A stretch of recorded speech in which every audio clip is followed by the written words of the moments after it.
আসসালামু আলাইকুম। আজকে আমি একদম ডিফারেন্ট একটি পদ্ধতিতে শাপলা ভাজি করব, সেটা হচ্ছে সরিষা দিয়ে শাপলা ভাজি। তো আজকে প্রথম আমি করব, তো ভিডিওটা দেখতে থাকুন আমার সাথে আসলে কিভাবে এটা করতে পারি। প্রথমত আমি শাপলাগুলোকে কেটে ধুয়ে পরিষ্কার করে নিলাম। এরপরে নিলাম পেঁয়াজ কুচি, রসুন কুচি, কাঁচা সরিষা, শুকনো মরিচ এবং পাকনা মরিচ আর কি। কাঁচা মরিচটা সেটা পাকনা ছিল, আপনারা কাঁচা মরিচ দিতে পারেন। এখন আমি সবগুলাকে ব্লেন্ড করে নিব।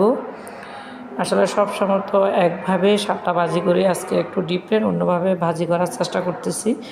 তো সবাই ভিডিওটি না টেনে আমার সাথে থাকুন।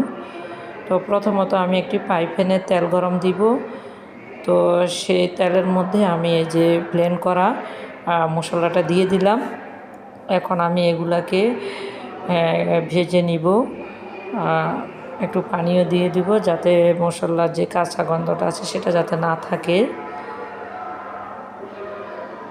তো আসলে একটু আলাদা আলাদাভাবে যদি আমরা রান্না করি, সবসময় একরকম ভালো লাগে না, একটু ডিফারেন্টভাবে করলে আমাদের ভালো লাগে। তো আমার রান্নার আরও ভিডিও আছে, সবগুলো ভিডিও একসাথে দেখতে চাইলে আমার রান্নার চ্যানেল আছে একটি A to Z cooking Bangla, সেই চ্যানেলটি সাবস্ক্রাইব করে নিতে পারেন সবাই। এটা লিংক আমার আইডিতে অর্থাৎ আমার প্রোফাইলেও দেয়া আছে। তো এখন আমি এই যে শাপলাটা কিন্তু সরাসরি দিয়ে দিলাম। সাধারণত আমরা শাপলা ভাজি করতে এটা সিদ্ধ করে পানিগুলো ফেলে দিয়ে ভাজি করি, কিন্তু এখানে আমি শাপলাগুলো একদম কেটে ধুয়ে নেওয়ার পরে ডাইরেক্ট দিয়ে দিলাম। আর এখন ঢাকনা দিয়ে মশলাগুলোকে লাগিয়ে দিব উল্টে পাল্টি। তবে যতক্ষণ পানি বের হবে না ততক্ষণ পর্যন্ত ঢাকনাটা রাখবে, এরপরে আর ঢাকনাটা আমি রাখবো না। তো যেহেতু আজকে প্রথম দিন ভাজি করতেছি, হয়তো একটু এদিক ওদিক হয়ে যেতে পারে, পরবর্তীতে ভাজি করলে আর কোনো রকম সমস্যা হবে না। তো দেখেন পানি বের হয়েছে, এই যে শাপলা থেকে কিন্তু পানি বের হয়ে গেছে। এই পানির মধ্যে কিন্তু শাপলাগুলো সিদ্ধ হয়ে যাবে, এক্সট্রা কোনো পানি অ্যাড করতে হবে না। তা বাড়তি কোনো এখানে মশলা দিতে হয় না, একটু হলুদের গুঁড়া আর পরিমাণ মতো লবণ দিলে হয়ে যাবে।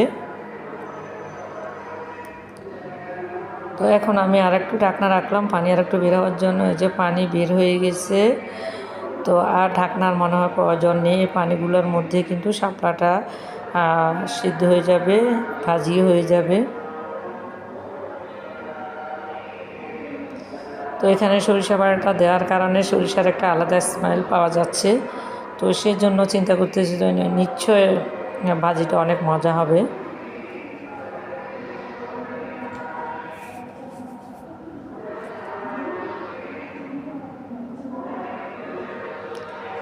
এই যে দেখেন পানিটা কিন্তু শুকিয়ে আসছে, তবে অনেকটা নরম হয়ে গেছে। এই জন্য বোঝা যাচ্ছে যে ঢাকনাটা আরও কম রাখতে হবে, এত বেশি সময় ধরে ঢাকনা রাখা যাবে না, তাহলে কিন্তু এতটা বেশি সিদ্ধ হবে না। তো কিন্তু শাপলাটা কিন্তু আমার ভাজি হয়েই গেছে। তো নিশ্চয় গরম ভাতের সাথে অনেক মজা হবে। সবাইকে ধন্যবাদ।